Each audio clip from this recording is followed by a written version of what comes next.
Après la pluie, le froid, après le froid, la neige, après le redoux, l'adoucissement des températures, la boue qui colle, la boue qui suinte, ça ne va pas beaucoup mieux au Proche-Orient.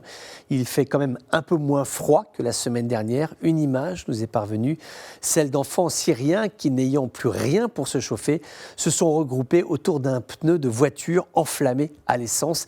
Certainement une vieille roue récupérée dans une décharge, un peu d'essence achetée au marché noir. La contrebande ne s'est jamais aussi bien porté et l'affaire a été jouée, le pneu enflammé, une fumée grasse s'en dégage, épaisse et noire, une fumée éminemment toxique pour qui l'inhale, la chaleur la pire qui puisse exister, celle qui pollue, celle qui noircit les poumons, fait tomber malade, mais de la chaleur dans ces vallées nappées de blanc, qu'elles soient syriennes, irakiennes, libanaises, la neige qui fond la journée et se transforme en glace la nuit. Les ressources en alimentation sont si faibles que les corps se fragilisent dans les camps de réfugiés. Des parents surveillent leurs enfants pour qu'ils ne meurent pas durant leur sommeil. Il y a 20 ans de cela, des organisations humanitaires auraient été sur place, des hôpitaux de campagne, des tentes neuves, des couvertures, des chaussures pour se protéger du froid, disons le minimum pour passer cet hiver qui est l'un des plus durs au Proche-Orient depuis des années. Où sont-ils, les French Doctors, les puissantes organisations humanitaires américaines, allemandes, les défenseurs de la petite enfance, ceux qui se pressaient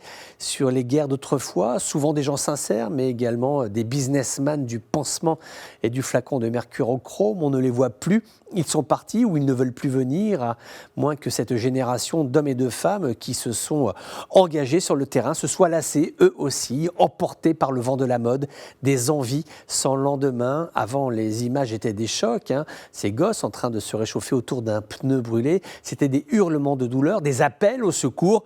Aujourd'hui, dans ces régions, l'accoutumance à la souffrance est telle que plus personne ne s'émeut, en vérité, plus personne ne regarde et tout le monde s'en moque. Finalement, ce sont des gamins qui sont dans le froid, des nouveau-nés qui meurent et des familles qui sont dans la boue.